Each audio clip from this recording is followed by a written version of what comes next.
Tom is the president of the Firemen's Union and will now speak to as Proposition C about the mayor's proposal, which has union backing. Good evening, ladies and gentlemen. My name is Tom O'Connor, San Francisco firefighter for about 20 years. And in fact, my first station was down the hill, Station 22, back when I had a lot of hair and a lot of promise in the years ahead.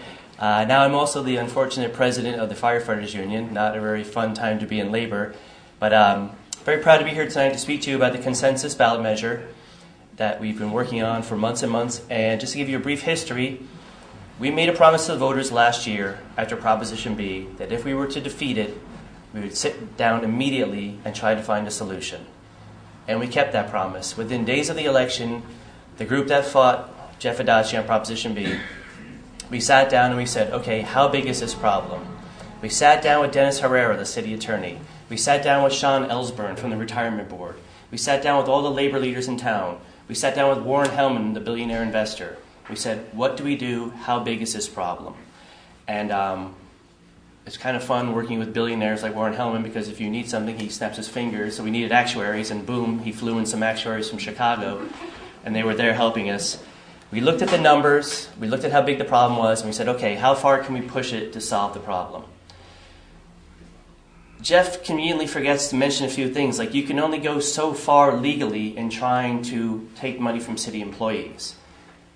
So what we did is we had the city attorney come in and say, what can we do? There's something called the vested rights benefit, where if you're a city employee and you start your employment, you are given certain rights and conditions. So if the city says you have a 50% pension, day one, when you retire, you'll be given a 50% pension.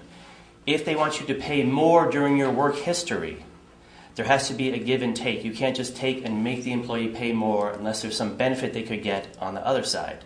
So what we did is Jeff's proposal, he goes and charges the city employees exponentially more. So for a firefighter starting next year, if Jeff's were to pass, the average firefighter would be paying 18% of their salary towards their pension.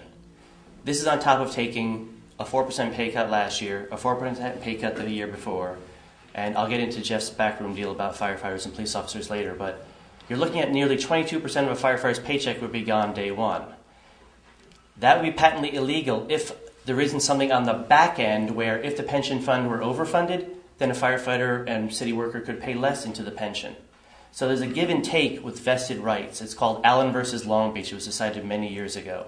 So we saw Allen versus Long Beach and we said, how far can we go? We have a matrix similar to Jeff Adachi's, where we will pay more as the liabilities increase and we will pay less as the liabilities decrease. All very legal. What our measure does is it starts out by, it raises $1.3 billion towards pension costs. Jeff's raises $1.7 billion. And I guess it become jaded where we can say $400 million isn't a lot of money. It's a huge amount of money. $400 is a lot of money.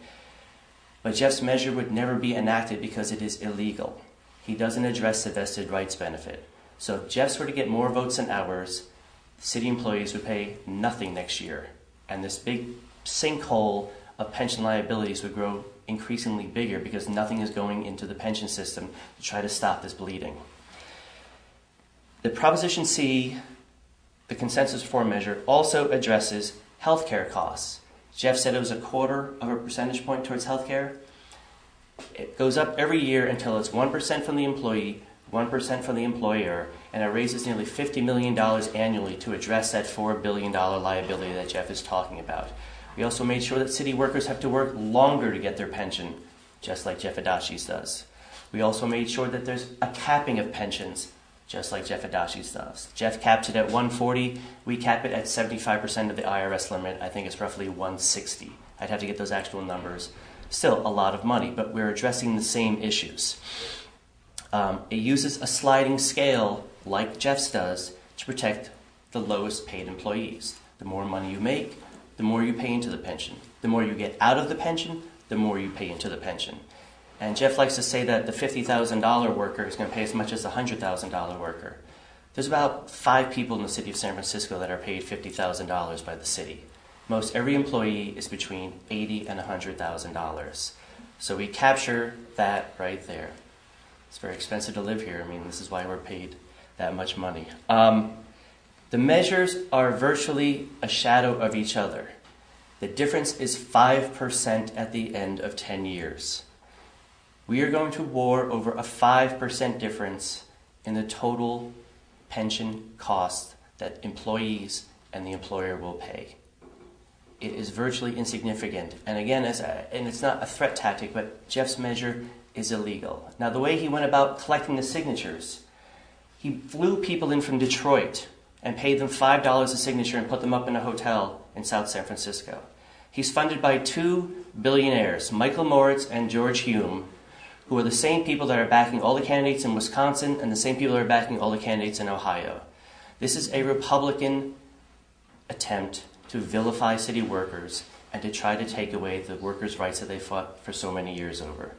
His measure was crafted behind closed doors with two billionaires and Louise Rennie. They didn't address the vested rights issue. They didn't address the host of legal issues that his ballot measure will be facing once it were to become law if it gets more votes than ours.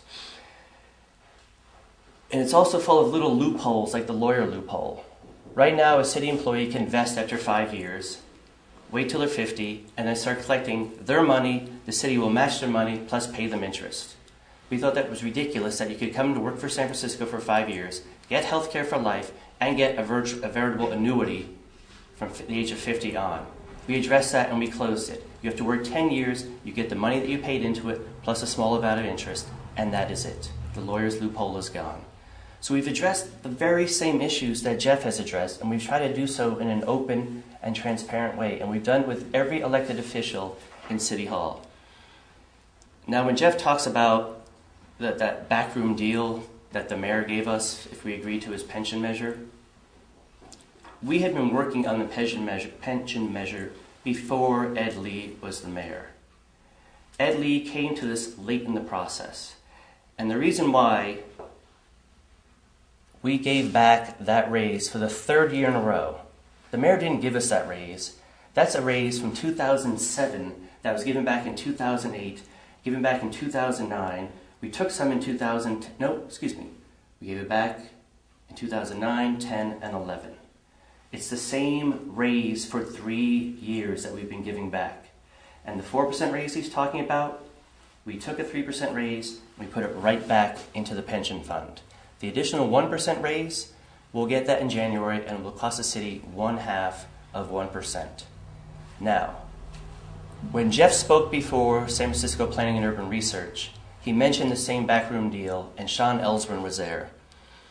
And Sean became livid because this raise was calculated into the pension system in 2007. So there isn't an increased liability to the pension system. If anything, this contribution to the pension system now will decrease liabilities going forward. Jeff also mentioned to you the unrealistic notion that the city controller put out a projection of the pension making 25%. Jeff's right, he was wrong. The pension made 23% last year. And going forward, they're projecting 7.75 like Jeff said. But they've hit those numbers year after year after year. So we're not in la-la land here trying to make up stories. And if anything, we've been completely transparent, completely open, and gone to every politician, every legal expert, the actuaries, and we've tried to craft a measure that responsibly addresses this issue. So I think you can go with Jeff's measure because it's 5% stronger, probably illegal, but yes, it's 5% stronger. Or you can go with the real measure that was drafted by firefighters, police officers, nurses, teachers, attorneys, actuaries, and we really looked to see how far we could go. And no, it won't solve all of the problems. And yes, it is horrifying that all these police chiefs and fire chiefs are retiring with such big pensions. I'm horrified by it too because I'll never have that pension, and it's a boatload of money. That's why we put caps in there to make sure it doesn't happen again. That's why we ended spiking. Jeff has a 5-year, we have a 3-year. Virtually the same. Jeff says that he's lowering the pension for firefighters going down the road to 75%. That saves 0.5% of the pension costs. It's a big red meat issue, but it doesn't save any money. And Jeff talked about the supplemental COLA for retirees costing $170 million. We addressed that. That goes away as well until the fund is funded over 100%. So all the things that Jeff talks about, we've tried to take on head on. And we're going to be out every night campaigning. We're going to look everybody in the eye. We're going to tell you the truth. We're not playing any games here. So I'd be happy to take any questions or